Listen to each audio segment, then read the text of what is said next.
Assalamualaikum, saya Dina Fatona Filiana Ramadhani dari kelompok 53.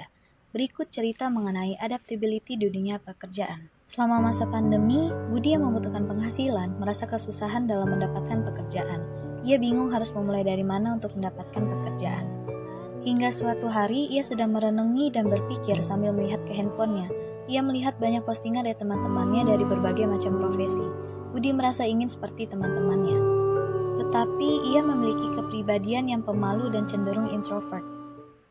Tetapi Budi akhirnya menyadari bahwa ia harus berubah, ia tidak bisa terus-menerus hidup monoton dan ia perlu berubah dari sifatnya yang seperti itu. Menjadikan ia harus berani untuk melakukan hal yang ia inginkan dan keluar dari zona nyamannya. Budi mulai mencoba untuk mengikuti berbagai macam pelatihan-pelatihan yang diadakan secara online untuk mengembangkan soft skill yang sebelumnya tidak ia miliki.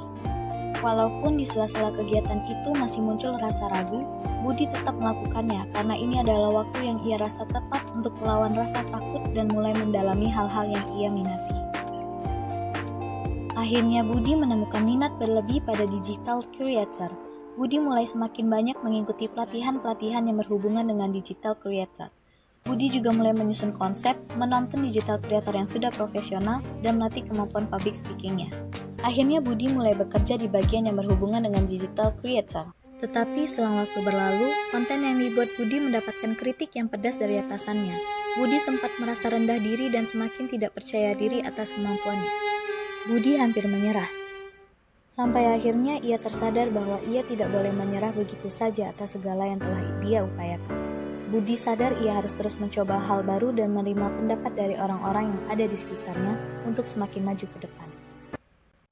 Halo, perkenalkan nama saya Inaya dari kelompok 53. Di sini saya akan menceritakan tentang kisah seorang anak yang menjadikan idol K-pop menjadi motivasinya untuk meraih gelar S3. Seorang anak perempuan bernama Airin yang merupakan seorang siswi dari sekolah seni di Korea. Airin sangat mengidolakan artis bernama Kim Min Sok atau biasa dikenal dengan nama Xiumin yang merupakan anggota grup EXO. Airin mengenal Xiumin dari temannya yang juga menyukai grup EXO tersebut.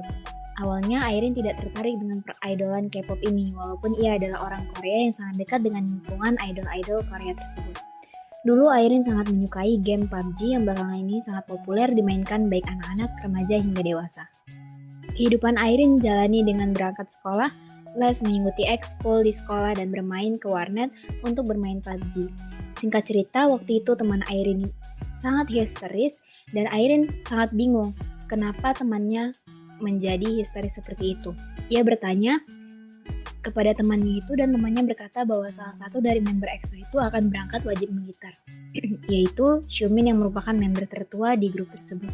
Awalnya, Airin tidak menanggapi dan merasa itu adalah hal yang tidak perlu ditangisi, hingga temannya itu bercerita tentang idolnya itu secara serius.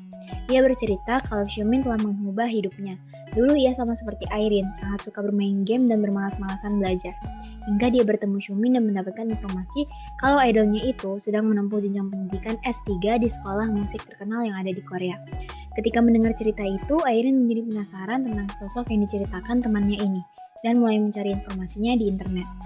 Tidak disadari, seiring berjalannya waktu, Airin jadi lupa dengan gamenya dan fokus melihat bagaimana jalan kehidupan idolnya itu.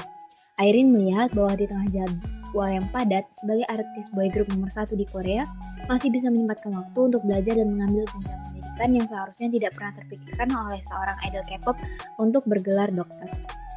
Airin melihat kegigihan Xiumin yang kemana-mana selalu membawa tas berisi laptop dan beberapa buku pelajaran. Diketahui bahwa wartawan sempat memergoki Xiumin sedang duduk di depan laptopnya dengan serius dan diketahui bahwa ia sedang mengerjakan ujian yang padahal saat itu ia dan member yang lain sedang berada di airport untuk terbang ke Dubai memenuhi undangan mengisi acara di sana. Mulai saat itu, Airin pun merasa takjub dan termotivasi untuk semangat belajar dan fokus mengejar cita-citanya hingga mendapatkan gelar S3. Airin melupakan gamenya dan mulai bersemangat belajar dan mendengarkan guru menerangkan pembelajaran. hingga Irene membuktikan ia bisa lulus dengan nilai yang tinggi dan masuk ke universitas yang sama dengan idolnya itu. Irene telah mengadaptasi banyak sekali perilaku baik idolnya tersebut, seperti selalu menyempatkan waktu belajar dimanapun berada, tidak cepat puas dengan apa yang sudah didapatkan saat ini, tidak pantang menyerah, disiplin dan bekerja keras, dan tekun, serta semangat tidak perlu mendengarkan apa yang dikatakan orang lain. Fokus dengan tujuan yang ingin dicapai, ketika itu baik untuk diri sendiri dan tidak merugikan orang lain.